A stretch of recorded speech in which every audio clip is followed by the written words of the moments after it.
You're listening to DeaconLive. DeaconLive. DeaconLive. Here we go. DeaconLive. Yep. Live. From the Queen City studio. With the Deacon live. Right now. Ready? Yes.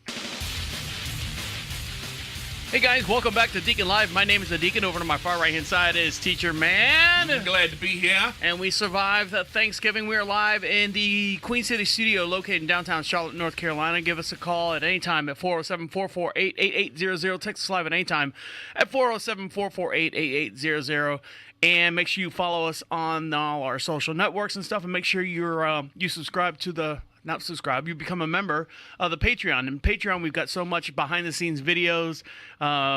Teacher-man and myself, we were talking about one of his students blew his fingers off at one time, and that video's up there. And it's as little as $2 a month or $5 for the video feed and stuff. So make sure you get on that. Teacher-man, how you doing? I'm doing very well. Are you very sure? Well. Yeah, the first opportunity I've had to tell your wife. Thank you very, very, very much. For what? Well, I mean, for inviting me over for Thanksgiving, you guys, not just her, but you guys, and I mean, nothing could have turned out better than it did. I mean, the smoked turkey, the regular turkey, everything was just unctuous. Right. And did you make anything for Thanksgiving, or did you help make it? Because I was not in the kitchen; I was outside smoking, and not smoking cigarettes or smoking weed or anything. But I was smoking a turkey, and I put it in, and we did the spatchcock for our turkey. Yes. And I think it took maybe 5.5 to 6 hours to get a good smoke ring on. We just did the turkey breast, and you can see that on the Patreon section of the membership section of Patreon. Did you help at all in the kitchen, or were you a hinder in the kitchen? No. Well, I mean, I sat and I kept Amy company. Talked to her quite a bit while she was cooking. Did she talk back? That's the main thing. Yes, she did. Okay. Yes, she did. She was able to do the two things at once. I helped cut a few things, but I really didn't do too much. There wasn't really that much for me to do. So, what was the best thing that you had for Thanksgiving? Oh my goodness. Well, she made both the turkeys, the regular and the smoked turkey, were fantastic. Did you get a piece? Did you get a piece of the smoked turkey? I got regular turkey, smoked turkey to take home. I know I was sitting at the table and stuff, but I didn't pay attention to what you loaded up on your plate. Yes, I did. And I want to say, and we had corn on the French. We had a big crop of corn that came in, and we didn't get enough rain as we needed to for the corn to fully develop. So like half the side has developed and the other side didn't develop. So we have like all these half cobs of corn, which is, it's weird to see. But I boiled up, I think maybe 3 dozen ears of corn on the grill, and I sheared them off because with the intention of making cornbread. You know how you chop them off the yeah. And, of course, cornbread didn't get made, and I've been eating that white corn for a long time. I get a big plate full. That was a lot of ears of corn, man. Yeah, There was a lot of ears of corn. Now, see, some people, I remember my Uncle Jim, we've talked about Uncle Jim, who, yes. He's my mom's stepbrother, or half-brother, and he didn't have teeth. He had dentures, and he couldn't eat corn off the cob, so my mom would do stand the corn up and shear it down with a knife and shear it down with a knife. Right. Now, how do you eat corn? Depends. It depends How do you like to eat corn is what I should say. I eat it both ways. And what's both ways? I eat it on the cob, and I sometimes slice it off the cob. So if you had a bowl of corn off the cob in a bowl, or an ear of corn, what would you take? Oh, okay. Like if you had a choice. Can I explain? Sure. All right. Now, my preference, which is completely opposite of yours. Right. First of all, of course it is. That's why this show exists. First of all, I don't care for white corn. What? I don't care for white corn. Why? And secondly, I don't care for sweet corn. That's the same thing. White sweet corn, it's on the label. No. What do you like, corn? I like the big, fat, thick, starchy yellow kernel. Really? Yes. And those I'll eat right off the cob because I can clean that just like a typewriter. Well, now I'll eat white corn. It's not that I don't like it. Right. You asked me what I preferred. Right. I do prefer the yellow corn, the large kernels. But I will eat the white corn, and that most of the time I'll cut off the cob. But then, do you like corn candy or candy corn? Oh, that's not corn. Well, it's got the corn name in it. No. What about cream corn? No. All right. What I'm saying is, I've watched this video. You have been eating corn wrong for your whole entire life. And if you give me 1 sec, I'm gonna scroll down. I'm gonna find them. I've got this microphone in the awfulest position. I was doing something the other day, recording something. So give me 1 sec. This is the way that you think you've been eating corn wrong, or you think you've been eating it right. You ready for this? Watch this. Watch this video. This is a new way, I've never seen this before, of how to eat corn. Now hold on while I switch screens here so everyone can see it that paid their good valuable money to see the video feed. So here you go. Watch this. Let me see if I can blow this up. Watch it. It's real quick. Now explain what he's doing here. He's got a corn, a ear of corn. You ready? See Yep. it? Looks like chopsticks. And he pulls it one row at a time. He pierces it. See, pierces it all the way through. Does he pierce the one row, or is it? It's two sticks. It's one stick. No, you can see 2 sticks there. No, because the screen's blurry. Oh, okay. It does the thing with the. Oh, there you go. You ready? Yes. All right. Replay. One stick. 1 stick. In. Pops the row off, and then eats it. Then I don't understand why don't you just eat it off the. Pushes it in, picks it up, and then he's done. Yes. Do you know I had a friend growing up, and his mom used to take the fork and stuck it in like that, and then twisted the fork, and she would come off with a whole fork full of corn. Well, it would do the same thing like that? It'd do the same thing like I've that. never seen that. But it would do it with about 1.5 inches worth of the row. Right. But about 4 rows. Well, that's the same principle. So there you go. I mean, that's Yeah. I've never weird. Yeah. And I'm going to tell the story real quick, and then we're going to get on to something else. I worked at Gators Dockside. If you don't know what that is in Florida, it's like a wing house or a wing shack or one of those when hot wings are getting big and famous. These two brothers own the restaurant.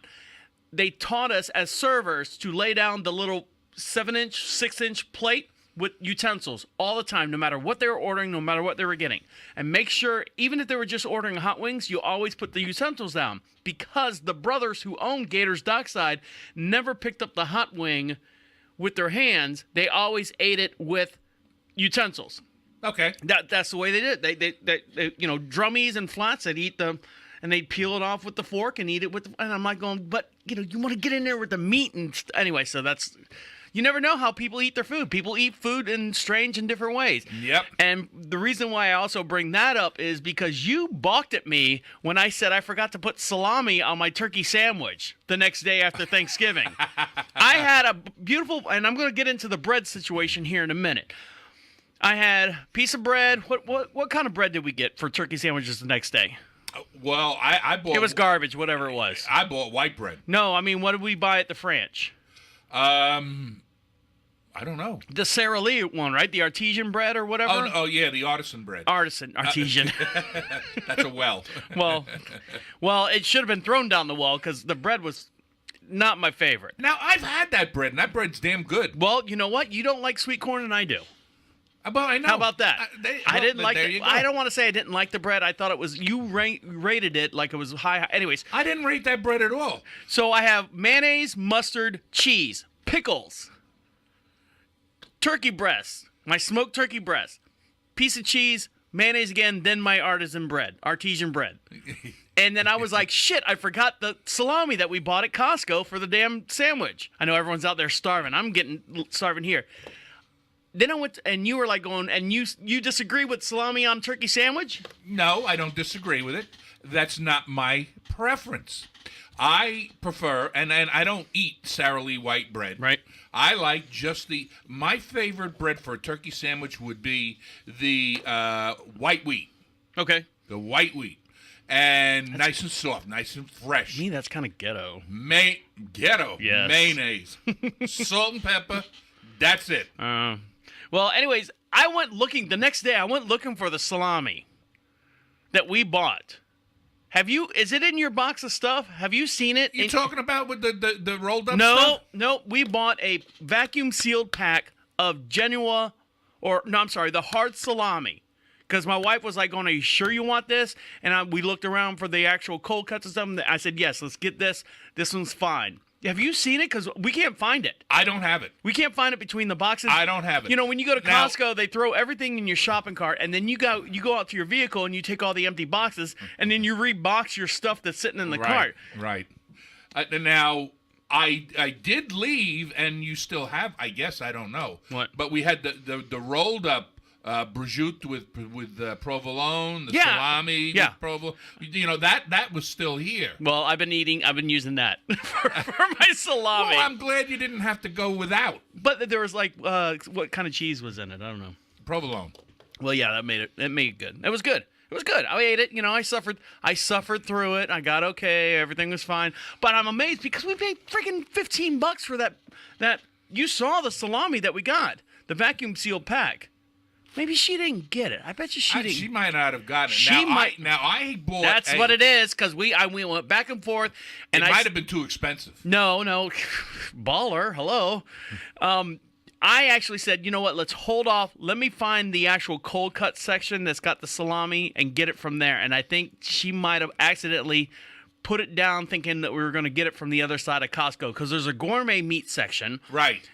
Which has your cold cuts and stuff. And then there's the regular, you know, the Kirkland stuff that they sell on the other side. The gourmet area is where I got the mixture of meats. And then I got a package of prosciutto. I think I just solved my own problem. Yeah. I think she actually put it down. If you look at our receipt, I bet you she didn't do it. Give us a call here at the station, 407-448-8800. Text us live at any time at 407-448-8800. And I want to go over that bread that we bought. I went round and round in circles with my wife she's like, that's the freshest bread you can buy off the shelf. And I'm like, well, why didn't we buy it from the bakery? Because the bakery, blah, blah, blah. And we went back and forth. That Sara Lee artesian bread. Did I say it again wrong? Yes. I did, didn't I? Damn it. What is it? Artisan. What is an artisan? An artisan is one who performs art. So artisan bread is an art form of bread. Okay. Well, I didn't get it. Artesian is a water well. A piece of bread is supposed to be 3/8 thick. Oh, there's no rhyme or reason. There is. No. They set the thing. Listen, for a guy that lives, that eats to live, you got no business complaining. Doesn't everyone eat to live? No, I live to eat. Eating is an experience for me. Yeah, that's something I look forward to. It's something to do. Well, anyways, the bread, it was too thick for me because by the time I toasted it, the sandwich was like what you see on the commercials. You know, come to whatever Zaxby's and get our chicken whatever sandwich, and you look at it, and it looked about 4 to 5 inches thick. Well, this bread made the sandwich literally. I couldn't eat. I had to smash the thing down, and then I'm flattening the bread. And I'm going. My wife's like, I like this, and I'm like, I'm smashing the thing down. I'm like, this bread is too thick for 2 pieces. God. 2 pieces. By the time you put 2 pieces and all the other accoutrements that I had that I told you in between it, minus my salami because I had to use the minus your Doritos and your peanut butter. No, that's another thing. All right, well, so did you watch your Charlie Brown? The Charlie Brown stuff is coming out now. All the holiday stuff that they have. I did watch the Charlie Brown Thanksgiving. Did you? Yes, I did. How did you feel about it? I thought I liked it. Did you enjoy it? It's the first time I ever saw that one. Is it really? Yes. Okay, well they have one for every. They have one for Easter. They have one for Halloween. They have the the Great Pumpkin Charlie Brown and the Christmas one and all that stuff. Right.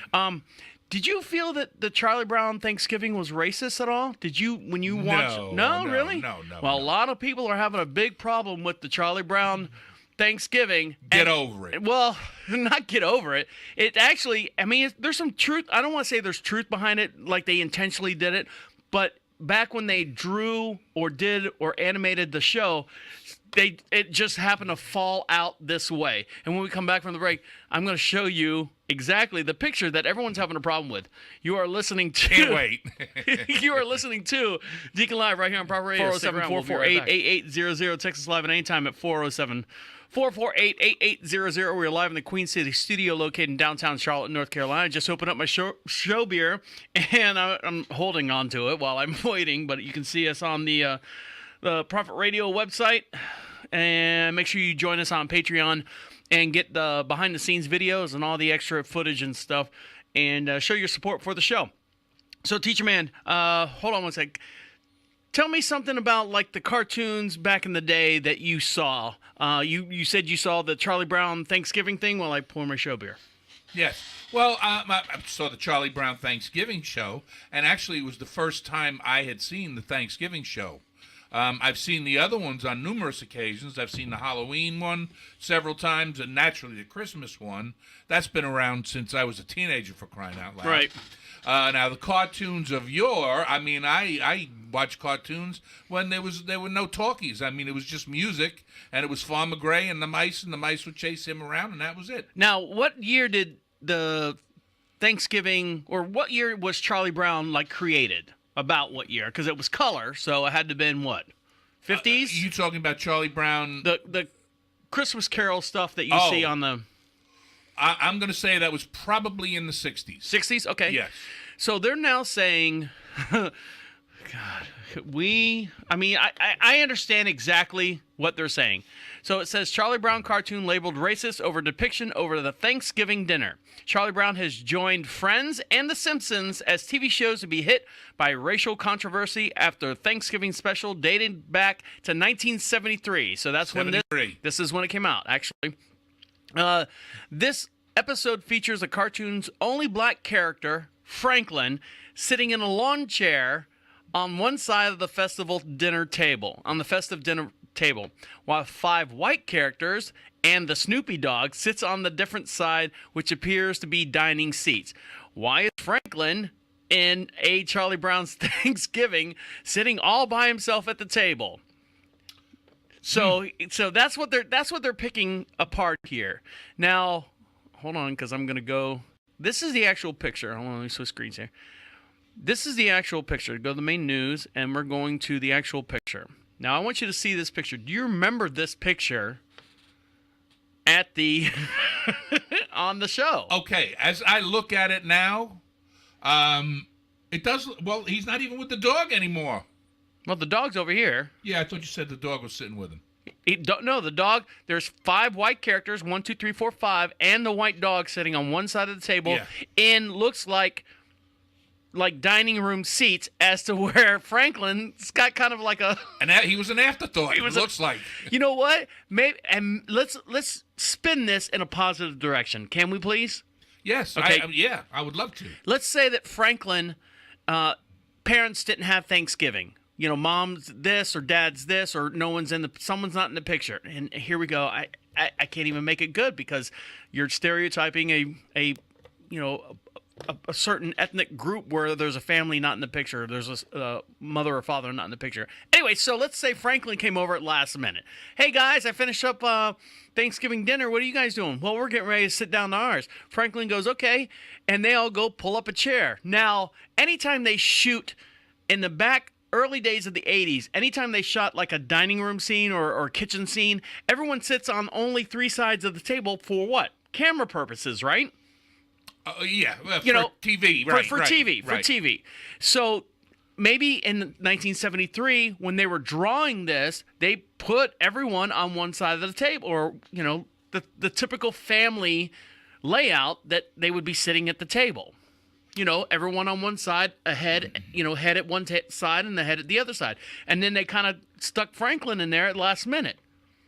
See, now if I was planning the seating, what I would have done is whoever that big brown head here is at the foot of the table. This one here, I would have put them in the lawn chair. So this way here, from as you speak, a camera sort of angle, right? You would have been able to see everybody. Now think about this scene though, because they still did different camera angles with this cartoon scene. Because, they didn't just, you're looking, I forget what they call it, position 3. This is position 3. and then you go into position 1 if Charlie Brown has to say something, which is across the table. Gotcha. And then you go back to position 5, which is, Linus giving the speech, which is a close-up on him, and then so on and so forth. So this setup might have been, we don't know the scene before, the scene after. This scene right here, just the way this picture is, it looks kind of funny. They're eating, It looks kind of racist.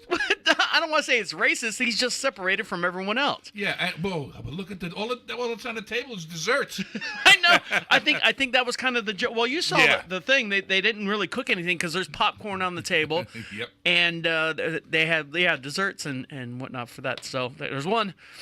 So there's the Charlie Brown's is racist, and we were talking. Who was that at the end of the table? That wasn't Linus. I think he's missing. I think no. Linus was at the head of the table. No, Linus was not because he's blonde. Charlie was. No, Charlie was at the table. Charlie was at the head of the table. No, Charlie was not at the head of the table. Oh, he wasn't. Okay. No. Go back. You know who Charlie is, right? That's this guy. That's Charlie. He's okay. balding and stuff. That's Linus. There's Peppermint Patty. That's Charlie Brown's sister. Sally. That's what's his name? This is Linus. That's Linus. Yes. And then this is the the other guy. I don't know who this is. I think that's a girl with a bun on her head. I don't know who it is. I don't know who it is either. Anyway, so so there you go. And then someone up in arms, and now I guarantee you that Thanksgiving special will not be on the air next year. Mark my words. As of 2018, mark my words, the Charlie Brown Thanksgiving special will be stricken from your ABC, your CBS, and your other the big top 3 affiliates will be gone. It'll be gone. Or do you think maybe they'll cut that scene out?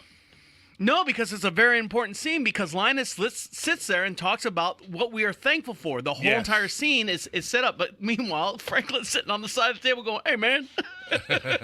Maybe they'll just have Linus as a close-up talking. Yeah, they might do that because they can do that with camera and technology that we have today. Now, you've been to Red Lobster? Oh, I love Red Lobster. Do you really? Yes. Crap. Well, I like, and I missed it again this year. I missed it a couple of years in a row when they have the all you can eat shrimp. It's garbage. Ah. No, it's all rubbery. See, that's like white corn to me. Yep. You don't like their shrimp. I like their different dishes, shrimp dishes. Right, but it's all like pre-cooked rubbery shrimp, and then they go, okay, what are we throwing in this one? Oh, this is the scampi. All right, let me throw some butter and some garlic on it. Serve it to that schlup out there who paid, what is it, $70 for all you can eat shrimp or something stupid like that? $15.99. And I heard it was all pre-packaged. It is all prepackaged. Yeah. So they boil it to death in the bag. But some restaurants still have the live lobster tanks out front.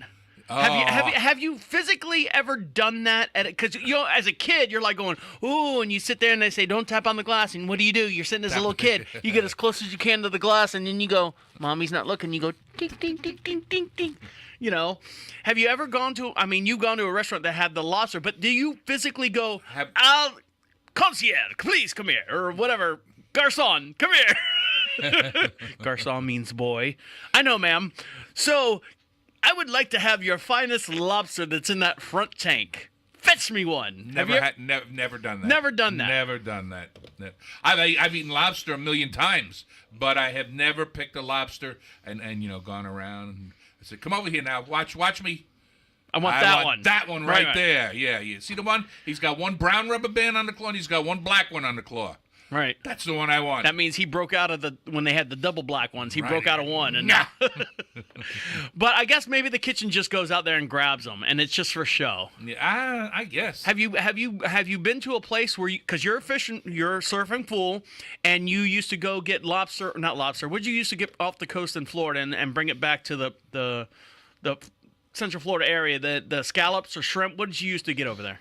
Clams, shrimp. We used to go shrimping quite a bit, and I did lobster dive because I'm a certified diver. Okay, you're certified, all right. That's certifiable. have you ever been to one of those places where they say we'll cook your own catch? Whatever you catch. You see them a lot on the coast, and so if you catch like a whole bunch of whiting, they'll cook it up for you. Yes, just for you. They won't give it to anyone else because of liability purposes, but they'll cook it just for you. Right. What about if you went to a place where they say, if you can catch it, that is your dinner. You fish for your own food at the in the restaurant, And whatever you catch, you eat. and whatever you want to catch, you eat. Have you ever seen anything like that? Whatever you want. How can you tell what you want to catch? What if you got a big pot? Like, you ever been to Bass Pro Shop or Gander Mountain? They got that big, huge saltwater tank or freshwater tank. So they have red snapper in this tank. They have grouper in this tank. If you watch this video, I'll show you exactly what this restaurant's doing. That's what my question was. Here, and this will answer all your questions. Good. So this is a restaurant, and you can see the restaurant's kind of set up like a boat. Let me see if I can turn this up. So the restaurant's kind of set up like a boat. Let me blow this up a little bit so everyone can see. Where you can fish for your dinner.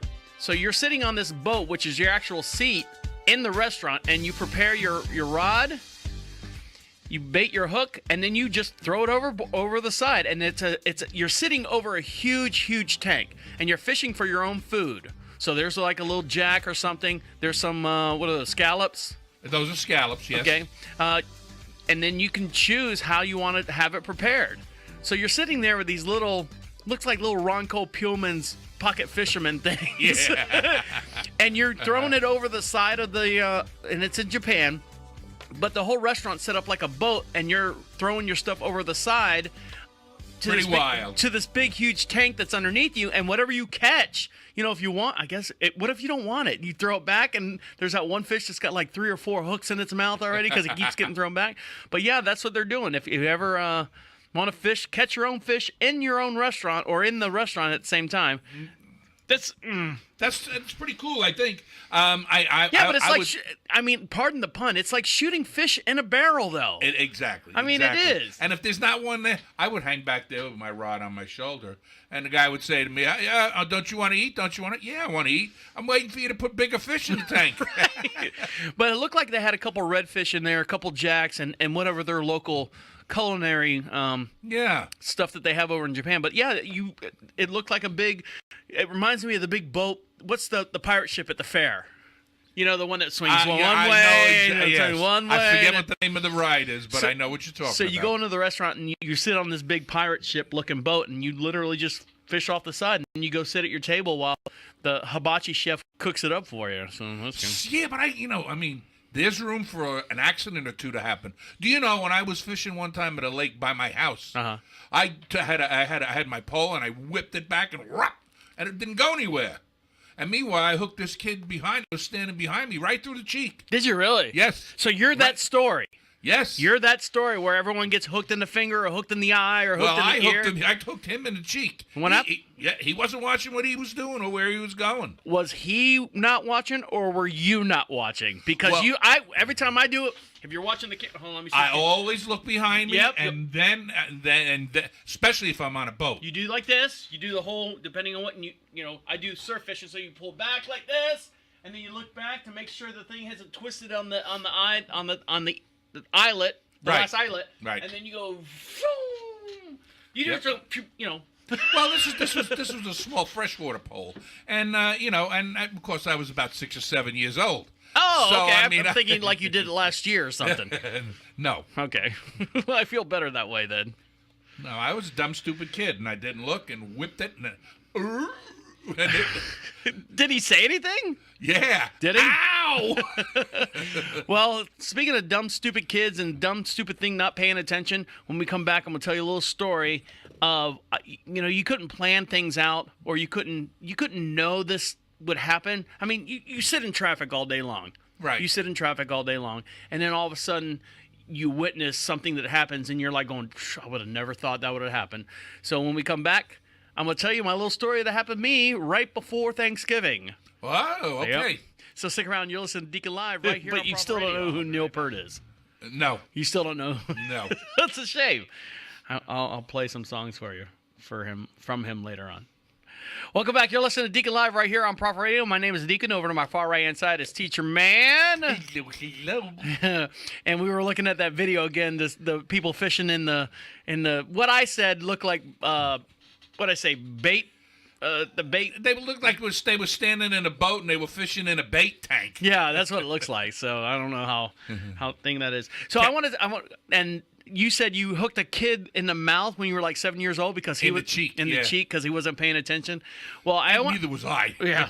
Well, you're 7 years old. You just want to throw it out there and catch some fish. Right, exactly. That's the deal when you're 7. There's no one else but you on the planet. All right. And these 2 people that feed you now and then, right? Uh-huh. So when I drive from the Franch to the studio and from the studio to the Franch, it's about an hour drive. And it's all highway. Once we come out of the Franch, you can get on the state road, and then it turns into an interstate, and then the interstate turns in back to a state road and brings me to downtown Charlotte, North Carolina, in the Queen City studio. Got it. I people watch all the time, and it's not to see the people that are around me. It's to see who's paying attention, who's not paying attention, everyone's driving habits. What are they doing? Are they on the phone? Are they, smoking a cigarette? Are they eating food? Are they talking to someone in the car? Are they, what is their mindset as they're driving? Do you do that at all when you drive, or are you just, blinders on like a racehorse down the highway? If someone sideswipes me, I didn't see him coming. I'm just focusing on staying on the road. Well, it's funny that you asked that because 99% of my driving is done on a single highway, a single lane highway where I'm going in one direction and there's one lane of traffic coming at me. So I very rarely have the opportunity to say, look across and see what somebody else is doing. Yeah, but if you're like 3 wide going down like the interstate, how often, because you live out by the Franch and there's no real interstates for like 20 miles. How often are you on the interstate long enough? You know what? When I go to the airport, I'm on the interstate. But we drive you there. Right. And that's when I can rubberneck. But I am virtually never on the interstate. But when you're driving, if you're on the interstate, your habits of growing up. I've always been... always try to be cognizant of what's going on around me. Now, do you physically look left and look right and look left and look in that car and this person drives by and then you see him slow up and you're like going, I knew that was going to happen. I knew it was going to happen. Yeah. There's a game that I used to play. I play it. I've always played it. Long distance road trips and stuff. And when my wife and I moved from Florida up to the Queen City area, we'd have to take numerous trips, go down to Florida to check on family, and I almost said it, and then come back, but I would always play. When I drove, I always played a game. I was always driving, watching the cars on this side. I'm like going, if I stay right here, I know those 3 knuckleheads aren't paying attention. They're racing up there. They don't see that truck that's about a half mile up, big 18-wheeler. They're going to get stuck behind that. I'm sitting in the left-hand lane or the right-hand lane or whatever the case may be. I'm like, I'm going to end up passing them. So I'm not planning ahead. I'm planning 2 miles ahead. I'm planning. Yeah. So when you're stuck in traffic, you plan 20 feet ahead of you, 200 feet ahead of you, depending on how fast you're moving. I guess that I'm glad you said plan ahead because that's the perfect explanation of what I do on a daily basis. Everyone should do it. Everyone goes, I always do it. Yeah, you can't plan ahead when you're down in your phone looking. Right. So I'm driving. This is the day before Thanksgiving. And I look over and I'm looking at people's cars and seeing cars and all that stuff, being cognizant. Guy has a Mercedes. 2016, 2017. It's new. It's shiny. So he should be paying attention. He is paying attention. Good. It's a nice black Mercedes. And when I say black Mercedes, it's... Hold on, let me switch screens so everyone can see what I'm doing. So it's the Mercedes, and I know you've seen it, where the body style looks like this. Ready? Here's the I'm in the middle of the car. Okay. This is the hood of the car. This is the base of the car. The body style looks like this. I know exactly what you're talking about. Okay. Yes. I don't know what series that is, but it goes... And then that's it. Uh-huh. It's a 4-door. Excuse me, it's not a coupe or anything. It's nice. There's not a spot of dirt on it. There's not a water spot on it. There's not a bug splatter on it. He's just cruising. Black gentleman, thin gentleman. I look in his car. He's over to my left-hand side. White shirt, button-up shirt. Black blazer. Okay? Uh-huh. So he's dressed. He's tight and right, as one guy used to say. steel frame glasses, kind of like what you're wearing. Haircut, nice and tight, very short to the scalp. Older gentleman, and when I say older, he's probably mid-50s, established. Right. He's driving, paying attention, doing his thing. Traffic slows up. I can tell he brakes a little bit further back. Traffic moves up. He speeds but keeps his distance. Behind him is this white, let's say Nissan Altima, because they're a dime a dozen. Nissan Altima. Behind the Nissan Altima is this blue 2008 new body style Mustang. Not the fancy one, just a nice one. Right. So I'm in the right-hand lane. Mercedes goes up. A gap stays, because I keep a good 10, 15-foot gap in traffic. I keep a 10, 15-foot gap in front of me. As well you should. Should. The white Altima goes up. All three of them pass me on the left-hand side. Slowly, but they pass me. So a gap opens up in front of me. The Nissan Altima moves over to my lane. He's in front of me. I look over. I look at the blue. It's a blue Mustang, like a steel blue. Young kid, probably late 20s, early 30s. Pushing 32, let's say. Okay. I can see him. He's paying attention, but he's got his phone in his hand, and he sets it on the dash. See, phone in his hand, he's got it on the dash. You can see where I'm going with this. Yeah, yeah. So I'm watching. Whatever happens, a truck gets over. The left lane starts moving a little bit quicker than the right-hand lane, as by nature of traffic. Mercedes goes up, does his thing, slows down, sees the traffic ahead of him, slows down. I literally looked over, and it all takes place in about 15 minutes of me looking and watching all this stuff happen. Sure enough, the Mustang goes up, passes me, goes up, and I'm watching him, and I'm watching him, and I'm watching him. This Bam! fucker is not paying attention. Bam! Right into the back of the Mercedes. Oh. Hits him. Now, they're all going maybe 15, 20 miles an hour. Mustang front, pretty much all plastic and fiberglass. Mercedes, 80% of that thing is still metal. It's still steel. It's still, it's still.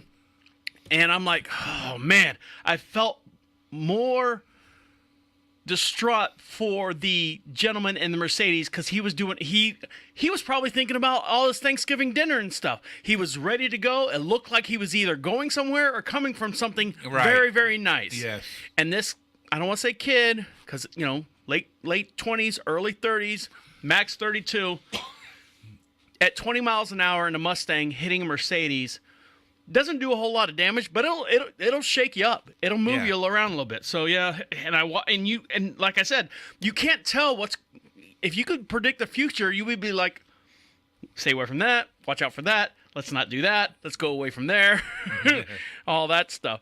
But I mean, that's exactly what happened, and you were like going, I wish I could have seen it. I could have seen it happen, but it didn't happen. I mean, I didn't. You want to get on your phone right away and tell the black guy, hey, watch out for this Mustang coming up here. This guy is not paying attention to his driving. You know what's funny? That the car behind me was riding my ass for most of the time, and I that's why I gave myself a lot of braking room in the front. And I tapped my brakes a couple times, and then I'll ease into my brakes. And the car behind me was, I'm sure, getting frustrated. But the two of us together drove by the Mustang after it hit the Mercedes, and literally was on the same path, whatever route, all the way to the French. And after that car hit, gave me a 20-foot gap. Did not want to be part of that. I knew what you were going to say. Yeah, I mean. He gave you a good birthing space. He was like, go away. But, I mean, just think if he was going 30 or 40 or God knows how fast on the interstate and not paying attention. Could have died, could have got smashed. Could have got... Anyways. Oh, God. So, by the way, and it wouldn't have mattered. You know why? Because this whole planet's dead. We're all going to die here. If not today, it's going to happen in 2117. So we've got a big window, big 20-foot gap in front of us somewhere where this new asteroid, the largest asteroid packing a 50 megaton of force, might come crashing down on the Earth in 2023, which is a couple of years from now. That's your 20-foot gap. And that's not all. This thing is huge. So the largest asteroid could be headed toward us in the near future, barreling down from space on a high-risk trajectory. Yeah, let me swallow all my saliva here. Trajectory. It's coming at us really fast in a straight direction. And that might cause it to collide with Earth. Now, when you see all these scientists and people that say, an asteroid's going to swing by the planet Earth, they don't tell you that it's like 250,000 miles away, but this is the closest asteroid. But I guess it's a big thing.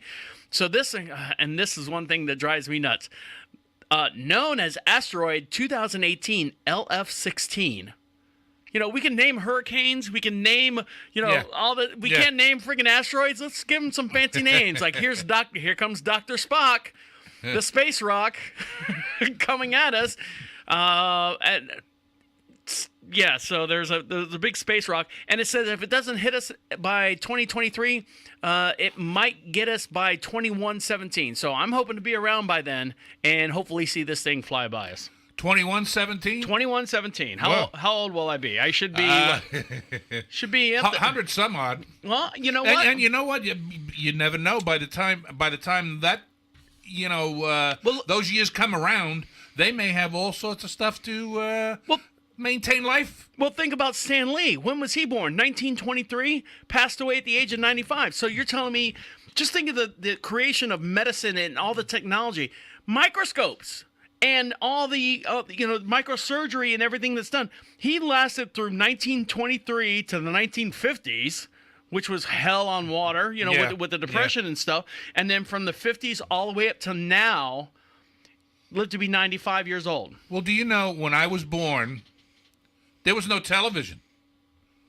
I went from no television to the technology today, just in my short few years. Your mind is probably freaking blown. I can't imagine what my mom has seen in her almost 92 years. Right, and that your mom's a prime example. Yeah. So she's 92 years old. So she was born in 1927 or some. Exactly. I can't do math. 27. Oh, nailed it! Yes. You did.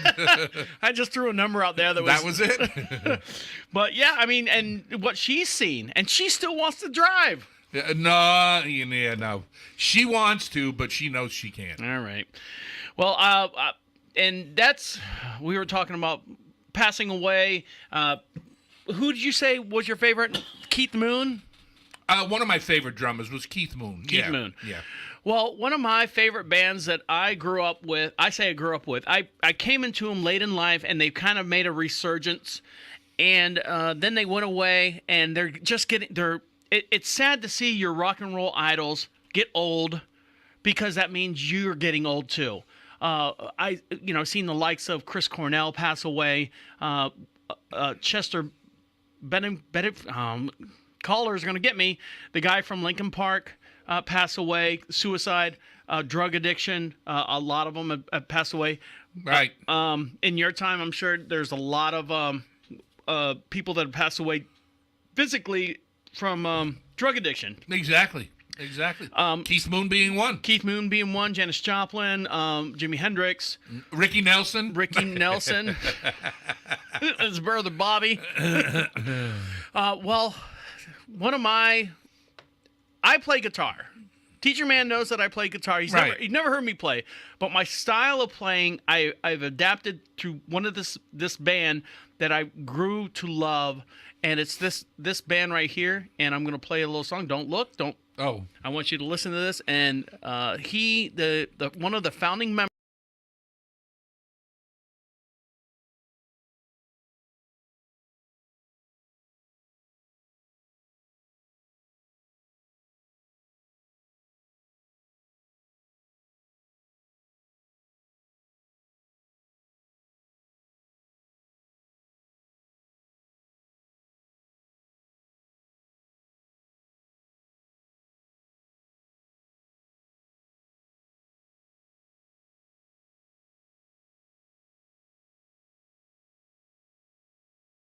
You might know this one. Here we go.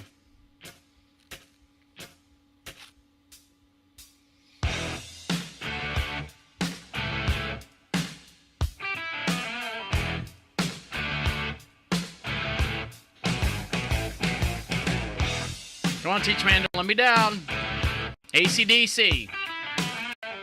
AC/DC. Really? One Okay. of the founding members, Malcolm Young, has passed away. Oh. Actually, I'm very sorry to hear that. He is. I mean, he has been like one of the staples as far as the classic rock. I mean, you can hear the sound, that classic rock and roll crunch, the sound that they do. And he. What the hell is this? Lipitor? You need Lipitor? But Malcolm Young has passed away at the age of 64. 64. That's young. 64 years old. He actually, I don't know, you're going to have to explain this to me. How does someone pass away from dementia? Oh, very easily. Very easily. Early onset dementia. Mm-hmm. Early onset Alzheimer's. Mm-hmm. Which is what dementia is. Right. It's the mind breaks down and the body follows. For some reason, the body follows. That's why, so many people that have Alzheimer's, you got to ask yourself, okay, so they can't remember this, so they can't remember that, so they piss their pants, shit themselves. Right. But why do they die? Right. You don't die from shitting your pants. Well, emotionally you do. No, you don't, because that's the good thing about Alzheimer's. You don't even realize you're sick. Yeah. So Malcolm Young passed away. Now, this is you might not know this because I'm a diehard AC/DC fan. Bon Scott passed away in the early, or I say late 70s, early when the AC/DC career started. And a lot of people don't know that Brian Johnson took over later. And everyone's like going, really? He sounds like the same singer. It's not the same singer. It's Brian Johnson. And they were writing the Back in Black album. Angus and his brother Malcolm were writing the Back in Black album, and that's why the album's black. They called Bon Scott and said, "Hey, we're ready for you to lay the vocals down." Bon Scott said, "Great, I'll be there," because they were in different countries and stuff. They're all one of them's from Australia. Said, "Great, I'll be there in a couple days. I'm gonna head out to the pub." Went out to the pub. Well, drove home. Fell asleep in his car, puked, and he ended up dying in his car anyway. So, and now Malcolm Young at 64 years old died of dementia. Yeah. So dementia. That's Malcolm Young. So one of the greatest. I'm going to say rhythm guitarists because he never played lead. Well, and not only that, there were a lot of people I hate. I'm sorry. So Malcolm Young has passed away. Wow. I know. And when we come back, I am ready to are you ready to get the Christmas season started? Are you? I ran out of my leftovers today. Okay. I was ready to do Thanksgiving all over again. Mm-hmm. Yes. Yeah. You ready? Yeah. This was the beginning of the season so far was fun. All right, so Christmas is right around the corner. Are you ready? Yes. Because we're going to do a lot of crazy stuff for Christmas time. I'm going to give you, when we come back, I'm going to take a little break here. When we come back, we're going to get into, I'm going to give you Satan. I almost said Satan's number. Well, who knows? I might give you his number too. Actually, it's 407-448-8800 is his number. But I'm going to give you Santa Claus's number too. So get the kiddies, gather around I almost said the radio. Gather around your iPads and laptops and stuff. And I'll give you Santa Claus's phone number when we come back. And I'm going to show you a way to start your holidays off right. Stick around. You're listening to Deacon Live right here on Proper Radio. I'll be right back. I know technology just kills you sometimes. We're at the mercy of technology at any given time, and the world's getting smaller and smaller and smaller. Welcome back. You're listening to Deacon Live right here on Proper Radio. My name is the Deacon. Over to my far right hand side is Teacher-man. With all my thumbs. Yep, and make sure you support us on the Patreon website. That's Patreon.com/DeaconLive, and you can see. You can get a hold of all the behind-the-scenes stuff that we do and the behind-the-scene audio that we do, and there's a lot of pictures and stuff that I put up there just for you subscribers, those of you that support the show. Give us a call at the station at 407-448-8800 at any time. We are live in the Queen City studio. And Teacher-man, you ready for the holidays? You ready to get into the groove of things? Well, yeah, I'm on my way to being ready. Okay. I've started well into my Christmas shopping. Okay. And I'm happy with that. What'd you get me? Darn it. Yeah. And so, I'm really in the spirit this year. Some people get in the spirit in other countries.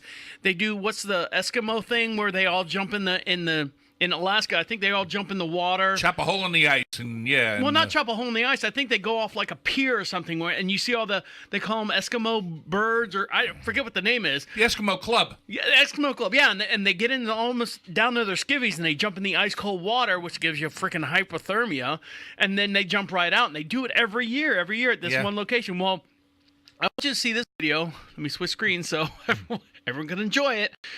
I want you to see this video of this girl.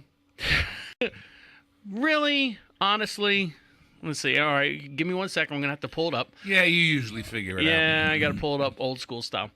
So this girl. Oh, let me go to. Okay. Girl jumps in Frozen Lake. Okay.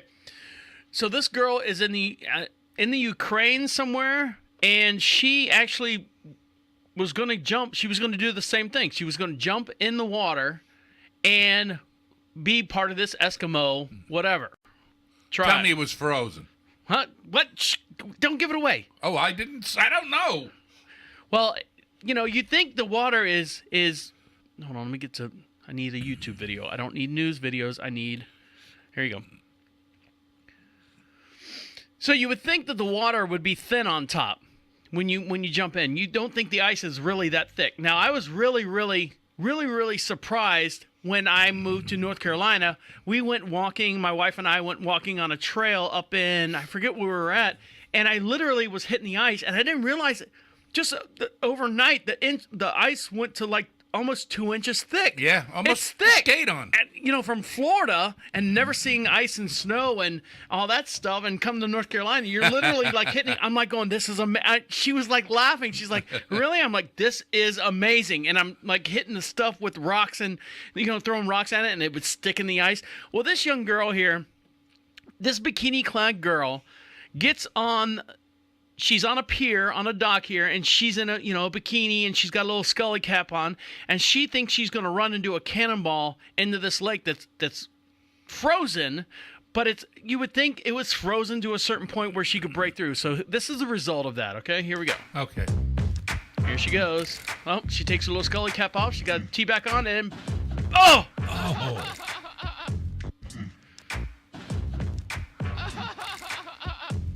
So you see what? Explain what happens. Well, she's got the cannonball shape going on. Right. Comes down, makes a beautiful landing.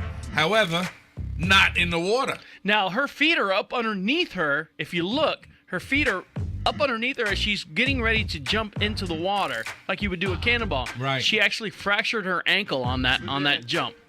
Look, she cracked the ice, but there she is sitting on her butt. Listen. It's going to hurt. Yep. Yeah, Well, she can't walk. didn't do it that bad. Man, when I went to stand on my broken ankle, Oh, when you supposedly hit the rail at the hotel? No. Why do you keep bringing that up? That's the only broken ankle I know you had. No, I broke my ankle going into the house. Not this house. This house. Your house. Where I live. Yeah, the French. Not the French. Not the French. My house. Oh, well, forget about it. Yeah. That's That's dangerous, because had she gone in that water at an angle and went under that ice, she might not have been able to find that hole to get back out. Yeah, she would have been under almost like a table of ice. Well, that's how my buddy Johnny Albino died. We talked about that many times. Yeah. And he went under the ice? We were ice skating. And, of course, he's going across the ice, and he took a chance to go on the thin ice, boop, right through. But as he went through the ice, kept going. Really? Yeah. God, that's scary. That's my worst fear of dying is drowning. Drowning, because you literally control your life in your hands, And it's very painful, by the way. Is it really? Drowning? Yes. How's it painful? Drowning hurts. But I don't understand how that would hurt. Drowning, my mom almost drowned. Okay. Yeah. All right, well. And then she knows from going through the pain. But, I mean, look it up in your funkin' way. Well, all right. I believe you. Yeah. But all right. I wouldn't lie to you. Well, I'm going to ask Santa Claus if I've been good this year. And if I haven't, hold on. I gotta write this down because it's on my phone. Hold on one sec. So, if you want, Teacher Man, you've been good this year? I'm always good. Yeah.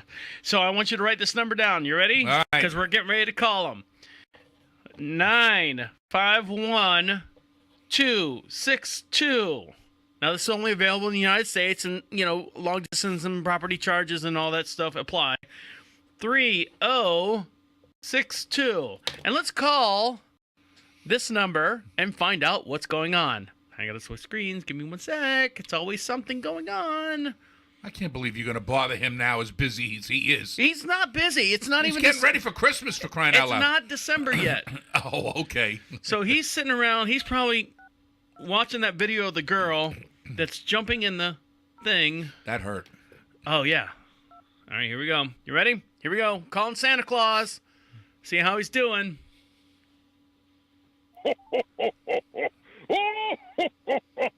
Merry Christmas! This is Santa Claus, and you have reached my personal hotline. We have been very busy making all of those toys No, to you haven't. deliver on Christmas morning, and I want you to know that your family loves you very much, and so do I. So be good, and don't forget to always listen to your parents. When you hear the tone, please leave me your Christmas gift wishes and holiday cheer. And remember, kids, I know who's been naughty and nice. Merry Christmas, and I'll see you soon. Hi, Santa. This is Deacon from the Deacon Live. I just wanted to say thank you for everything that you've done for us as a community, as a country, and everything that you do. And remember that I'd like a lot of toys and whatnot. That's true. Thank you, Santa. We love you. There you go. So there's Santa Claus. That's tough. What? I left him a message. Maybe I'll get some. Yeah, I know. In your third grade voice. Well, I'm trying to be cool. I'm trying to be a kid. Definitely. Yeah, I'm trying to be a kid. And you know who else is being a kid? Yeah, Teacher Man. Do you need any new guns or anything for Christmas? I would love some new guns. Yeah. Why? What kind of guns would you like to have? You got your eye on anything? I would like one of. I'd like an AK-47. Really? Yeah. A lot of fans out there probably disagree with you on that. You think? I don't know. But you know what? There's if you had an AK-47, you said, what do you need it for? Teacher Man, what do you need an AK-47 for? You said, and you're going to say, follow my lead. Okay. I would love to play Christmas carols for you. On my gun? On your gun. I would love to play Christmas carols for you on my AK-47. Right. And you know how to do that? I guess I'm going to get my first lesson. Well, watch these guys right here, or listen to these guys right here. They've got their. You can't see it on the screen. This is on my phone here. They've got what's the targets? The metal targets. Oh yeah, the big steel plates, and they're different sizes, so they have different tones. Right. So they've set it up to where these two guys have got I think they're MP5s, MP something. Anyways, here we go. These guys are playing Christmas carols using their semi-automatic weapons. I think you're right, MP5. Right. I don't know if you can hear that. Hold on.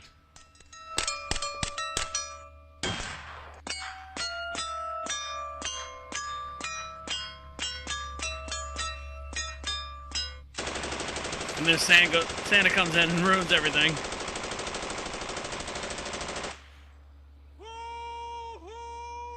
We just talked to him, too.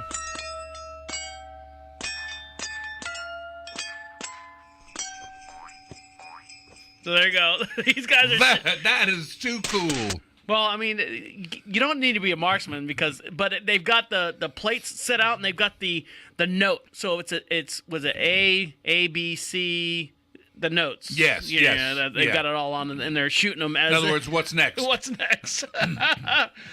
Very cool. Yeah, very cool. So there you go. Santa Claus. We talked to Santa Claus. I left a message for him. Hopefully the Deacon Live show will get lots of stuff from him. And Teacher Man's ready for the holidays. And we got he wants that AK-47 and he's going to play his Christmas songs. with his Yes, So yes. that's the only way we're allowed for you to be having a. Listen to my English. Jesus Christ, my teacher's rolling over in her grave. That's the only way you're allowed to have an AK-47 if you can play Christmas carols with it. Well, I tell you what, that would probably be the only thing I'd use it for. All right. When we come back, I'm going to teach you. We're going to need some money from you, but we're going to make millions and millions of dollars with this whole North Carolina's getting ready to legalize pot and marijuana and stuff, but we're going to go a different direction, and we're going to make more money with that. So stick Okay. around. Right here on Proper Radio. My name is the Deacon. Over to my far right-hand side is Teacher-man. Give us a call at the station at 407-448-8800. Text us live at any time at 407-448-8800. We are live in the Queen City studio located in downtown Charlotte, North Carolina. Talk to Santa Claus. Yes, we did. Well, we left them a message. a great message. Left them a message, so hopefully I'll get some cool things underneath the tree this year. You know what I want most of all? This sounds so funny. I just want 15 pairs or 15 packs of underwear. Every morning, it's a battle for me to find underwear on the sorting table that I built my wife in the laundry room. So we have a good sized laundry room. Washer, dryer, cabinets above, and then I build her a nice table.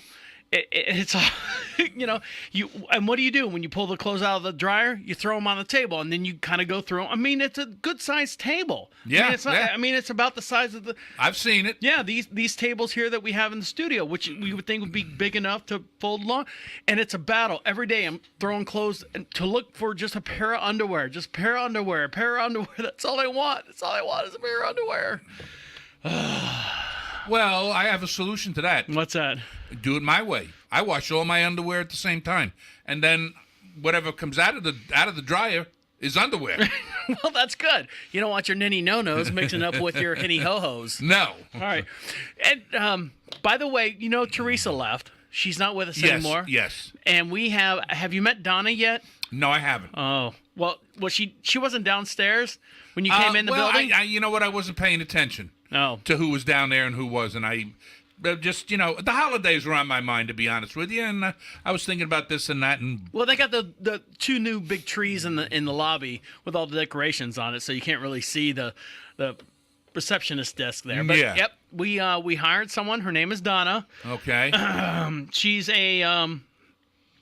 different. She's different.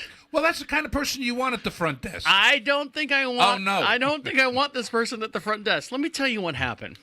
Uh-oh. Okay, you ready? And this is now. You know where the front desk is, right? Yes. All right. You know where my cubicle is in this building on the second floor? Yes. All right. And we have an elevator, but normally the elevators are used for customers and customers only. Got it. All right. So we have to. It's one flight of steps. It's kind of like a half staircase that goes up to the second floor. It's not. It's more of a balcony than the second floor. So Donna gets a phone call.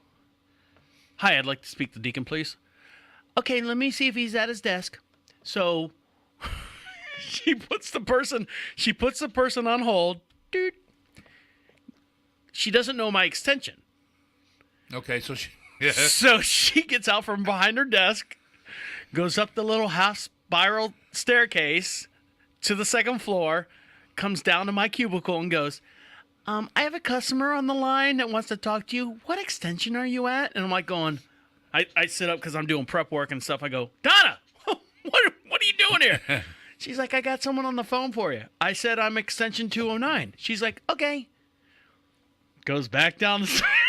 I'm like, I'm sitting there. Why didn't she just tell you to pick it up? I'm thinking to myself. She's by the time she gets down there, the person's gonna hang up. Yeah. He or she is gone already. And then hey, this is Deacon. How can I help you? Hey, it's Donna. They hung up, and I go. All right. Well, now you know my extension. It's been the same. I said if I'm at 209, I'm at 109. It's the same phone. Okay. Okay. Thank you. Bye. Oh, man. I wish I would have had the camera set up to record that because it's kind of like, they ask you the questions. Have you ever been a receptionist before? And then, you shake your head. Yeah. I think I answered the phone once. Yeah. I know. That's too funny. Yeah. So, teacher man, I need some money from you. Not a whole lot. I just need the initial investment is just to stock our inventory. Now, inventory, we have to buy, the product and stuff to house in the French garage, and then we're going to sell it. Are you familiar with hold on, because I don't even know what the fuck I'm selling. CBD oil? Are you familiar with that? CBD oil? Yes. No. Okay, so I can explain it to you, but as I'm explaining it to you, or trying to explain it to you, I'm going to pull up this video. It is it doesn't get you high, but it's a derivative of hemp. Now, marijuana. Oh, it's a cannabinoid.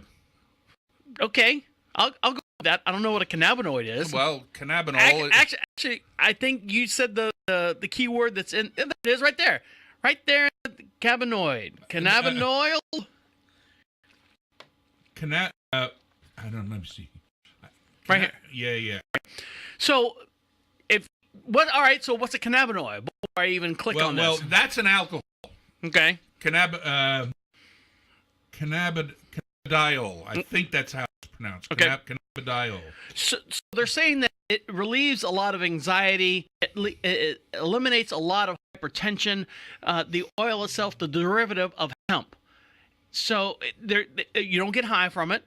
From what they say, that you don't get high from it. But it is totally legal in states that now, granted, 43 states have some form of legalized medical marijuana or recreational marijuana. Right. Okay. But there's certain stipulations and hoops and stuff that you got to go through. So let me just play. And I'm sure you've probably seen this. You ever seen the signs on the side of the road that says, hold on. You ever seen the signs on the side of the road that says, we buy houses cash? Yes. The step stake signs, Yes. Or, we do this, remove junk cars, and there is CBD oil signs that say CBD oil and then the phone number underneath it. And they're always like local, and you're just kind of like sketchy because it looks like a third grader made the sign. I haven't seen one of those. I've seen the other kinds, yes, but I have not seen a CBD oil yet. All right, so we almost had a sponsor. We had a person who was higher up in the market with the oil that was going to buy airtime on it, and I sent him stuff, and I don't think she was doing that. I don't want to say that because she might be listening now. Anyways, she decided to go in a different direction with her, but we were going to have advertisement for I was excited, but I think she took a different direction on the advertising that she wanted to go. So this is CBD oil. You ready? Here's the video. Let me make sure I got everything potted up. Cannabidiol. Yep. So make sure everything's potted up so you can hear it. Are you ready? Clocks. Here we go. Bam. CBD is short for cannabidiol, a cannabinoid and one of more than 60 unique compounds found in the cannabis plant. CBD is non-psychoactive and does not act on the same neural pathways as THC. CBD can be extracted from the hemp plant. Industrial hemp has less than 1% THC. Hemp is not marijuana. Hemp will not get you high. When extracted from hemp, CBD is legal in all 50 states and works with the endocannabinoid system. Studies show it has many medical benefits. It is a neuroprotectant, anti-inflammatory, and anti-emetic. CBD also shows potential for treating psychological. Do you agree so far with what they're saying?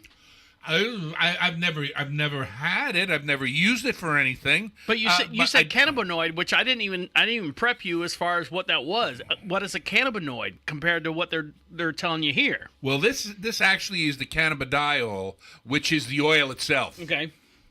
Go ahead. But I mean, I don't disagree with it. No. Medical disorders such as anxiety, depression, and PTSD, and is safe and well tolerated in high doses.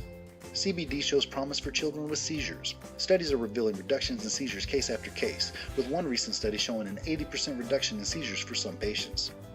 Studies and funding in cannabis research have been limited, mostly due to federal laws and government overreach. However, people have already begun to turn to CBD. Do your research. Read and watch thousands of reviews from patients and parents and draw your own conclusion. It's time to increase CBD research. It's time to change the way we look at hemp. Now, see, I always see the signs, and I always think it's like one of those pyramid schemes, like the acai berry, what's the wine, or not the wine, the juice, the acai berry juice. It seems like a pyramid scheme, but I can't find anything right now that says anything about it being a pyramid scheme. But what they're saying is this could be the new market. Forget THC, say that word for me. Cannabidiol. Cannabidiol, Jebediol, is a marijuana industry's moneymaker. And this is from this year, November 24th, 2018.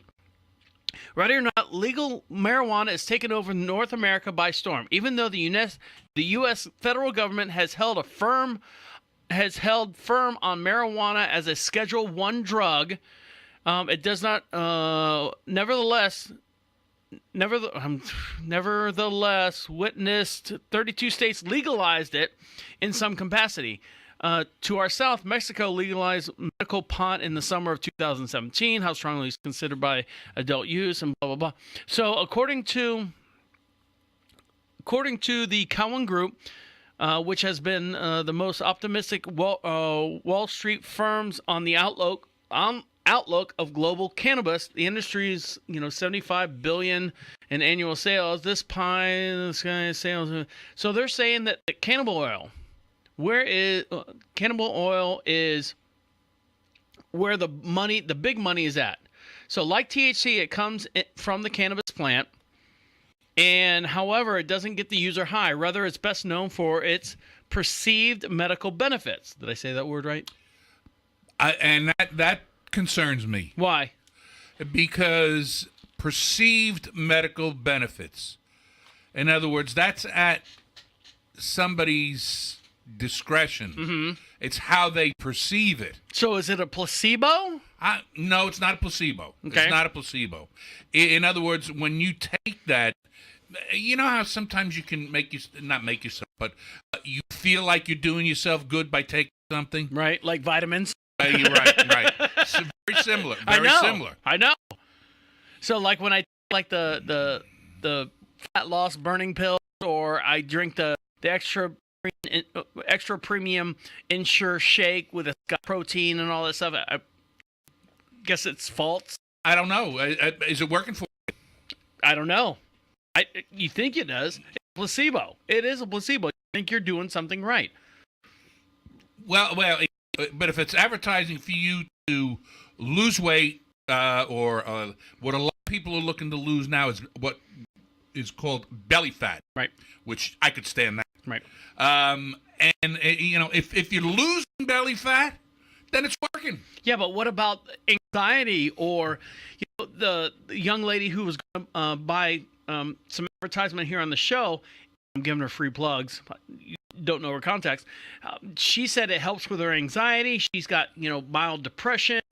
She's got all this. Her kid is like hyper anxiety type thing, and she takes a little bit and rubs it on the kid's gums, who's like 5-6 years old. And if she sees a reaction from a child, it means it works.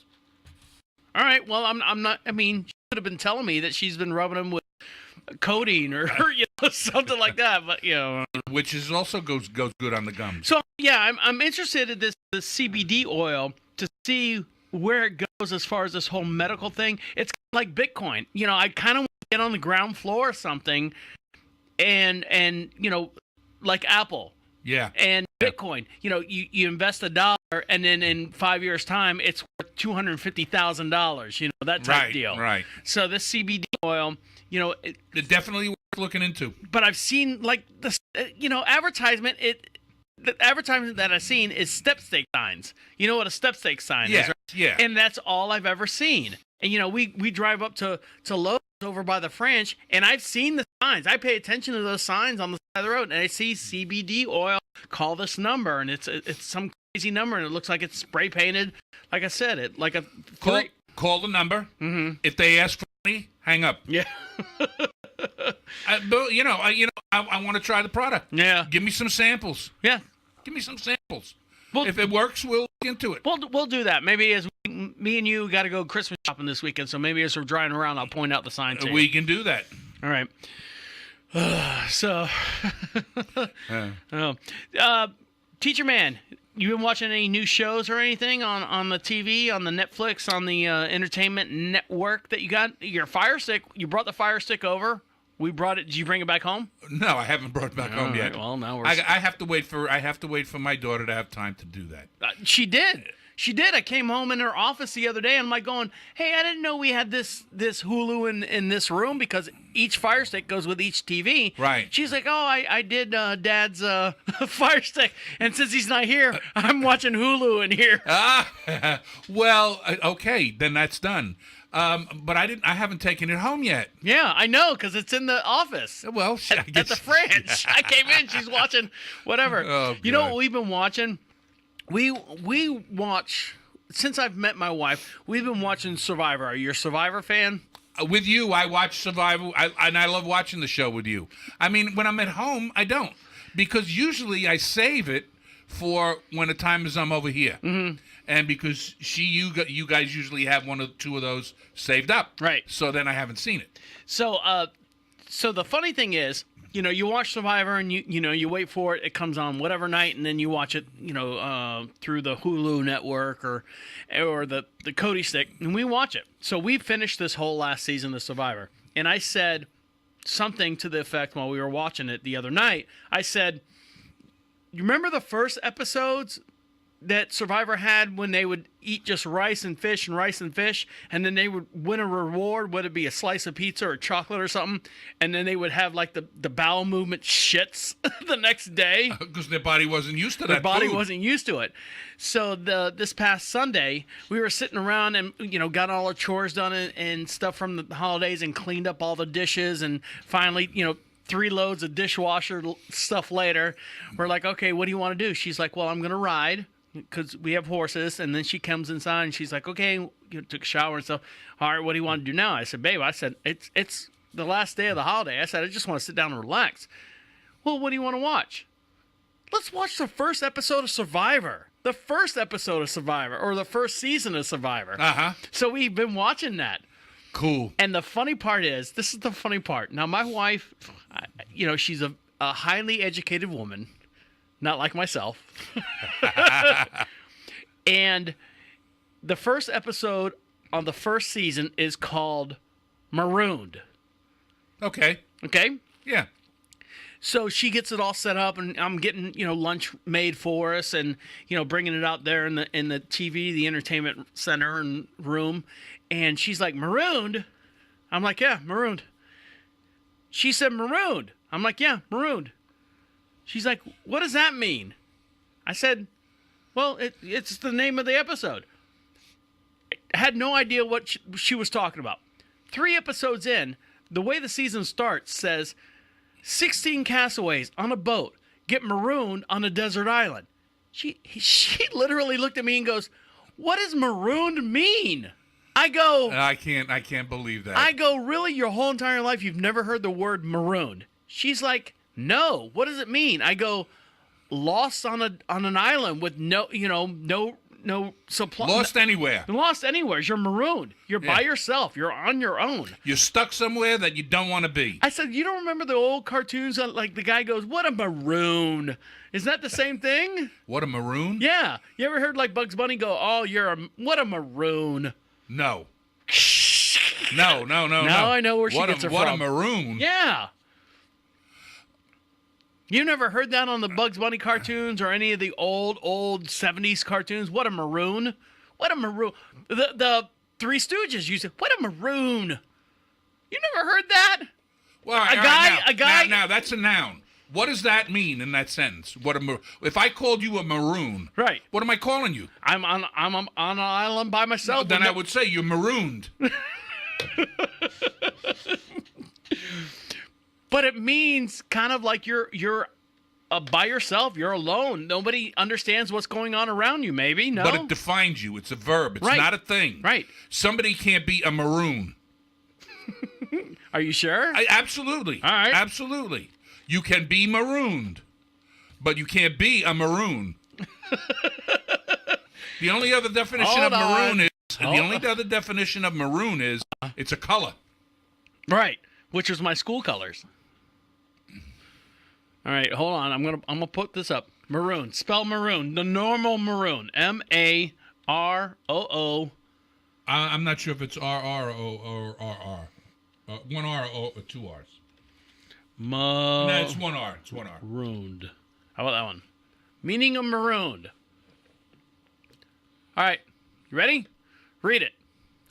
Leave someone trapped and isolated in an inaccessible place, especially an island.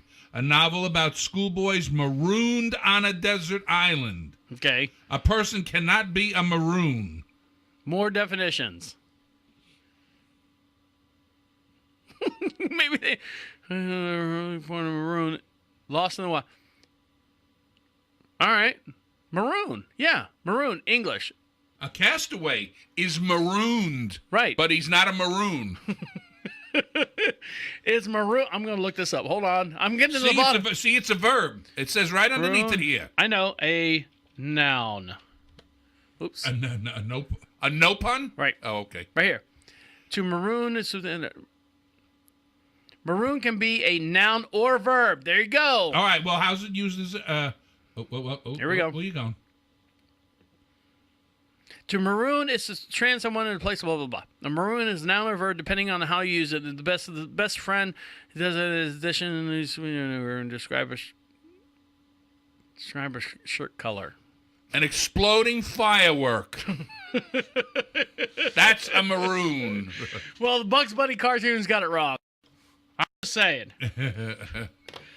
So, I just thought it was And odd. I never heard of that. An exploding firework. I've never heard that either. So actually, I take that back because I used to work pyrotechnics at Universal Studios, and I think maroon. I remember when I had to load the stuff, it said blah blah blah maroon, white star sprinkle gold or something like that. I think I remember because we get the fireworks shipped in from overseas in China. Oh, it's a type of firework. I think then. it is. Yeah, Okay. I remember that rings a bell now. I don't know. I've been. But I'm surprised she didn't know what to be maroon. So that was. That's funny. I'm gonna have to break her chops. Yeah, break your chops on that one. And when we come back, I'm going to play, speaking of breaking chops, I'm going to play a sound. I want you to listen to what it is and tell me what you think's happening. Oh, All right? done this before. I know. So stick around. You're listening to Deacon Live right here.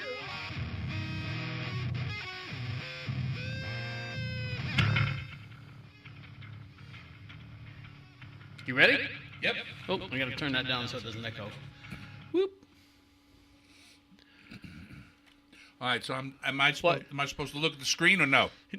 I'll tell you when to look at this. I will tell you where to look and when to look there. Okay. You're listening to Deacon Live right here on Proper Radio. My name is Deacon. Over to my far right hand side, doing what is. Who doesn't know where to look? Who doesn't know where to look? It's Teacher-man. Give us a call at the station at 407-448-8800. We're live in the Queen City studio located in downtown Charlotte, North Carolina. Make sure you follow us on all our social networks and support the show on Patreon/DeaconLive. You all right? You got allergies? You don't have allergies, do you? Nah, I just had a big booger that was just kind of stuck in the middle. Gross. It didn't want to come out. It didn't want to go up. Well, I call those flappers. Yeah, when it goes in and out. Yeah, I call them flappers. Flappers. So here we go. Okay. I want you to hear this sound, and I want you to tell me exactly. Now, don't look at the screen. Don't look at the screen. Right. So if you're looking at, hold on, let me go back to the main screen here. So if you're looking at the studio here, I've got my screen that you're looking at right now, which is in front of me. I got this nice 32-inch monitor in front of me, and then I get Teacher-man this little shoddy 12-inch piece of shit. piece of shit. But he can see what I've got on my screen, just like you guys can see what I've got on my screen when I'm talking about stories and things that goes on here at the station. So Teacher-man is looking at the guest couch over there. The tent wall. On the tent walls. Yeah. So here we go. I want you to hear this sound. Oh, you know what? I think it's a phone thing. So hold on. I got to play this. I got to talk amongst yourself there. Okay. What could it possibly be? Animal sound. Mm-hmm. Okay. No, it's not. No, and it's not going to have anything to do with guns because we already played Christmas carols right with our guns. Mm-hmm. I'm not getting an AK-47 for no, Christmas. You're not. Okay. Mm-hmm. All right. So here we go. All right. Go ahead. So here's the sound. I want you to hear Now, this. make sure it's loud enough that I can hear it in my headphones. Okay. So I'm gonna play it. Maybe I gotta check the levels and stuff when I do it. You ready? Yeah. So, here we go. All right. It starts off. Well, you'll know right away what's happening. All right, guys, we're here at Salty Dog Jiu-Jitsu. I'm Coach Salter. We're working on our takedowns. As you see here, Lindsay's a smaller opponent. And when she shoots her double leg, as long as she runs her feet, it doesn't matter how big and strong he is, she's able to drive through it. So she's able to control the bigger opponent, and that's what we're working on today. No matter how big and strong he is, she's able to drive through it. So she's able to control the bigger... What do you think's happening? They're running on a log Okay. opponent, and that's what we're working on today. because that's when size doesn't matter. All right. Play it again. All right, guys, we're here at Salty Dog Jiu-Jitsu. I'm Coach Salter. We're working on our takedowns. As you see here, Lindsay's a smaller opponent. And when she shoots her double leg, as long as she runs her feet, it doesn't matter how big and strong he is, she's able to drive through it. So she's able to control the bigger opponent, and that's what we're working on today. Okay. Shoots her what leg? Hold on. This video kills me every time I watch it. So I gotta pull it up on the big screen. I want you to see it because every time I watch it, it freaking kills me. It freaking kills me. Hold on. Killed me with the scream is the tagline on it. Kill me with the screen? Yep. No, Kill me with the screen. Of course, scream. Oh, kill me with the screen. Yeah, now I've got like porn stuff up here, so hold on. Here it is. All right. Let me... All right, put your eyeballs in. I'm going to pause it. I'm going to blow this up so ahead. everyone can see it. All right, now tell me what you see right here. All right, what it looks like there's an instructor, and he's about to give... they're in a gym. What kind of instructor? It looks like a... he looks like a karate instructor or a cage fighter Okay. instructor All right. You ready? type of person. Here we go. All right, Okay. guys, we're here at Salty Dog Jiu-Jitsu. I'm Coach Salter. We're working on our... He needs to slow down whatever he's talking about. Oh, we're here with Salty Dog, blah, blah, blah. We're here with this girl. If you listen to him, he's talking about this girl right here trying to get underneath this guy right here. Okay. Okay? You ready? Okay. Now watch. takedowns. As you see here, Lindsay's a smaller opponent. So she's a smaller opponent. See, she just kind of ducked underneath the guy. Okay. Got underneath his rib cage. When she shoots her double leg, as long as she runs her feet, it doesn't matter how big... So now she's off camera, and you can hear him describe that as long as she's off her, or on her feet and he's off his feet, she's getting a hold of him. We can't see that on the camera, but, Right. But watch. She can control him. Right, but watch in the background. big and strong he is, so she's able to... Out of nowhere, these two must have been grappling each other.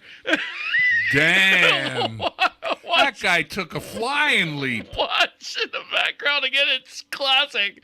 I pause it right here. Obviously, these two guys are sparring in the background, and It looked like the other guy went out the front door. right. He's so worried about the girl, trying to teach telling everyone about the girl grappling with this other guy that's now off camera. In the background, people are wrestling and grappling with each other. And this couple, these two guys right here, just got a little out of control. So here you go. You ready? Like, as long as she runs her feet, it Watch the doesn't matter background. how big and strong he is, she's able to drive through it. So she's able to control the Then he bigger jumps opponent right on him. forward. She's able to control the At least bigger he landed on opponent the mat. forward. I know, but it's like one of those things. He sounds like a little bitch when he's. Drive through it. So Oh God! Oh, that made me laugh so Oh, hard. man. That made me laugh. I'm going to have to pee. That made me laugh so hard when I saw that. Oh, I felt so bad for the guy because Jesus. he didn't know he was on camera. He really got thrown. He got thrown, and then if you watch the video, he jumps right back on and defend him. You know what else is going to make you laugh? We're going to play this real quick. It's getting cold out there, and at the French we have horses, and sometimes the horses get bored. You actually have to put hay in the horse's stall so they don't get bored. They chew on the hay, so they'll sit there and rock back and forth. Yeah. This horse right here it's a snow day. He's got his blanket on, and he's got one of those big balls that are from, like in elementary school that used to push around and stuff. Those big flotation balls, or not flotation balls, but here you go. Look at him. That's a big horse. Look at him running around. Just having a... Hold on, let me do the main news here.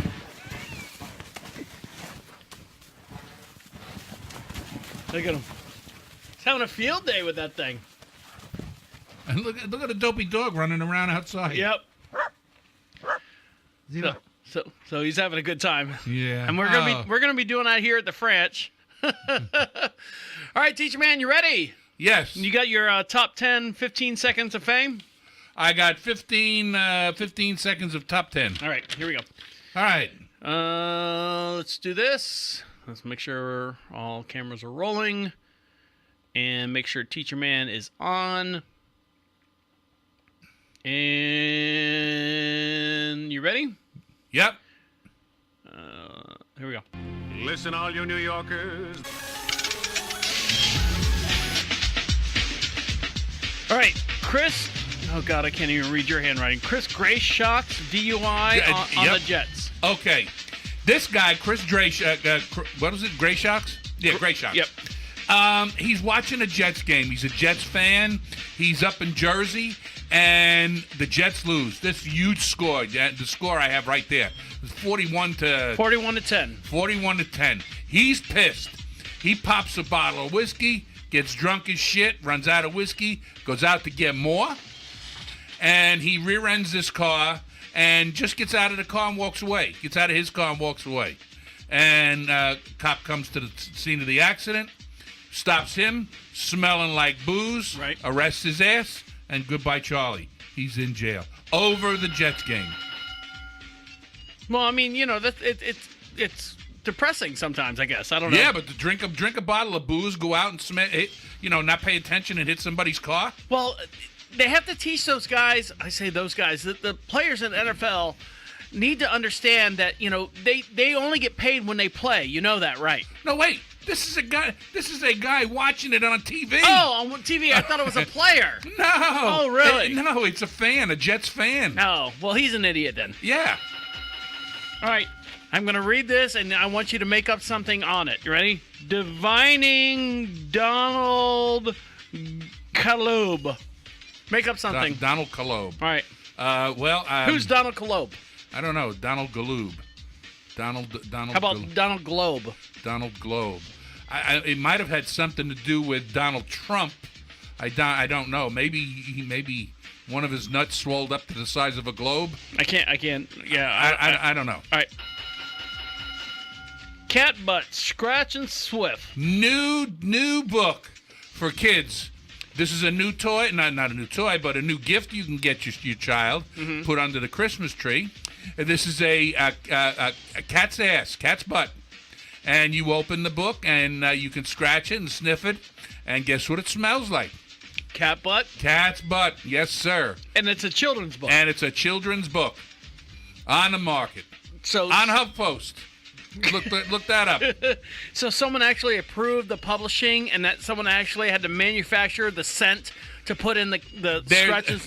There's a kid there. I mean, he's about 4 years old. Is it a short? He's sitting there reading the book. It's the size of a kid's book. Okay. So is it a short book? Is it only 2 pages, or is it one of those books where there's the whole through the whole entire book? And it continues. The story continues with the whole on each page represents something in the book. No, because it's you know what I'm talking about, right? Always got to scratch to get the cat's ass smell. So it's cats and they're doing different things. And I guess he's got his ass up, and you scratch his ass, and it smells so fresh. Now there's an episode of Bob's Burger where Linda's sister, all she drew painted was animals, but from the butthole perspective. So it was all these, She probably wrote the book. Probably. All right. Maybe that's where the person got the idea. Probably. It says here, EverQuote. EverQuote. Still not ringing a bell. No, that one's not ringing a bell. Give me another one. All right. Satan's prefers rich kids. Santa. Oh, Santa. Well, that's clear. So does Satan. Yeah, he does too. Who gets all the good toys? Who gets the Mercedes in the driveway? Who gets the expensive gifts on Christmas Day. The kids with rich parents. Santa clearly drops the best stuff off at their house. Now, riddle me this, and I'm going to be the even though he talked to you so nice today. I'm going to be the devil's advocate. All right. If you don't know what you don't have, what you get is any plus, no matter what level of financial. Are you telling me there were no rich kids in your high school? No, what I'm saying is, you're saying that Santa prefers rich kids. Right. What I'm saying is, you don't know what you have if you don't have it. For example, all the millionaires in the world think that me and you, are living in poverty because we don't have someone that, folds down our bed sheets, gets me my fresh underwear out of the friggin' laundry and dryer. Out of the laundry pile. Right, out of the laundry pile. But to us, that's common practices. So, for example, you have a child that's at a certain age that just wishes for a hot meal. When you get a hot meal, that's a gift from Santa. I'm just talking about my personal experience. Perfect example. All right, baller. Perfect example. Uh-huh. 67 or 68. One of the girls that I was very friendly with in high school comes up to me and she says, "Hank, do you know what Kim Spellman got for Christmas?" And I say, "What?" And it was that it was the Plymouth, the popular Plymouth that was at that time. The Dart? Not the Dart. No. The Plymouth, GTO? No, that was a Pontiac. It was whatever it was. Anyway, it was it's a fancy car. It was a muscle car. Right. And okay, Kim Spellman got that for Christmas. Okay. Where was mine? Do you want one? So you believe in socialism? I would take one for Christmas if I was given one. So what you're Hell yes. So what you're saying is socialism. So if Kim Spellman gets a new Plymouth, everyone should get a Plymouth? No, I'm saying his Santa Claus bought him a new Plymouth. My Santa Claus didn't. And do you hate Santa Claus because of that? No. Now you want to be my psychologist? No. What I'm saying is you're saying that rich kids get all the preferred. No, I'm saying Santa likes rich kids better. No, that doesn't make any sense. Why not? He gives them better toys. You think they're better toys? Oh, you don't think that a toy like that is better? I don't need one. Oh, well, I'm not saying you don't need one. I don't want one. Neither did Kim Spellman need one or want one. Okay. But he got one. Right. And maybe at that time, what I would have wanted would have been a new 3-speed English racer. See? But I didn't get one. Right. But what if you did get one and you said, "Hey, guess what, Deacon? I got a new English 3-speed racer." And I go... Then Doris would say to me, "Yeah, but no. Kim Spellman got a Plymouth, what the hell was the name of that fucking car?" Horizon. Let's say a Pontiac GTO. All right. For just to make... Right. Yeah. So if you said you got that and she said that she got that and you asked me, guess what? And I'd be like going, "I don't care. I'm not a car person." Guess what I got? I'm not an English racer person. I got 20 shares of Apple stock. Before Apple was even around. See what I'm saying? All right. See my mentality? Yeah, I do. Believe me, I see your mentality. I mean, the one man's treasure is another, or one man's garbage is another man's treasure, and that's the way you have to. Yeah, but there was no Apple then. You're missing the whole point. All right. No, I'm go not. on to the next one. Pat Sajak was let go. Now, probably because he didn't get a Plymouth Horizon. Did you hear about that? That he got. There was something going on with. He's gay. He lives with a guy. I had no idea he was gay until you just said that. Okay. I had no idea. Okay. He's gay. He lives with a guy, and something happened that he has been terminated. Exercised. They dumped his ass off the show. Really? Yes. I had no idea that he was gay. Well, okay. I'm more upset about the gay part than him leaving the show. Well, that's why Donna stuck with him for so long, because she knew he'd leave her alone. I am really perplexed. It's like saying like one of your game show hosts for all time has been gay. He never showed an inkling, never showed a smidge of being gay at all. It's like saying Pat Sajak. Alex Trebek. Yep, not Pat Sajak. Yeah, thank you, Alex Trebek. diddles little boys. I don't want to say that, please. I'm just. But that's against the law. I know it is against the law, but I mean, what if? That's the kind of heartbreaking news that's kind of surprise. Yeah. Yes. Well, surprisingly, I had no idea because you would think that all the tabloids would have the same thing, that he was. I had no idea. Shocked. Do you know that those guys were Alex Trebek, Pat Sajak, Vanna White? They work about between 25 and 30 days a year. Yeah, they do. But they film from sun up to sundown. All the shows. Okay, and they get for a season, because they're season shows. It's not like millions. Well, plus they got to spend a lot of time traveling. Now I'm talking about filming. Right. They film the shows in half-hour segments, and but then you got to figure in travel time. We're doing our next show next week in Japan. Right. So they're going to fly to Japan. They're going to do 5 shows in Japan. All right. So, yes, McRib. I finally got one. Did you? I finally got one. Yes. The day before Thanksgiving. I would have gotten it and said, thank you, and then thrown it right on the floor and stepped on it and walked out. That's your preference. It's my dream. I got it. You got it? I got it. Where'd you get it at? I got it. Please tell me it was one of the restaurants that said they were either sold out or they don't participate anymore. It was one. No. I had heard that. I forget where I heard that they don't do McRib in North Carolina. Okay. That was not from one of the restaurants. All right. But it was from one of the 2 restaurants where I had gone 2 times before each. Bastards. And they bastards is right. And they said, We're out of them. We're get out of here, crazy old man. Yeah. Stupid fuck looking for a McRib. Right. Is it possible for you to shut the fuck up for 10 seconds? All right, teacher man. Anything else you want to add to the show? You got anything? That's it. You sure? That's it. What are you going to do this weekend? You got anything planned? Well, I got a few days before the weekend, Okay. and get your Christmas shopping done. You get my Christmas shopping done. That's all I care about. I'm going to probably do some shopping during the week. Okay. I've done quite a bit online. I like to be home for my Amazon packages because I don't want any shit staying outside. Right. Did you get one of those Rings or doorbell cameras or anything? No, I didn't. And I'm thinking about it. Mm-hmm.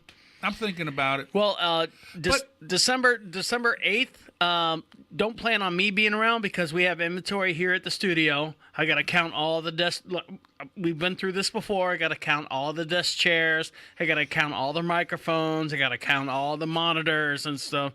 So, yeah, that's so. That'll be easy to remember. Maybe Amy and I can do something because that's my sonny boy's birthday. Is it really December 8th? Yes. Oh, okay. All right. Well, there you go. Well, teacher man, anything else? No, I think I'm in good shape for today. All right. On behalf of Teacher Man. Hey, we'll see you on the flip side. Yep. My name is the Deacon saying good night and good night. Oh no.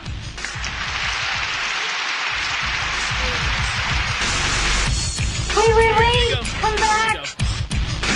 This is the absolute end. Écoute-moi. Hold on. One more for the cameras. See ya. Bye, everyone. Bye.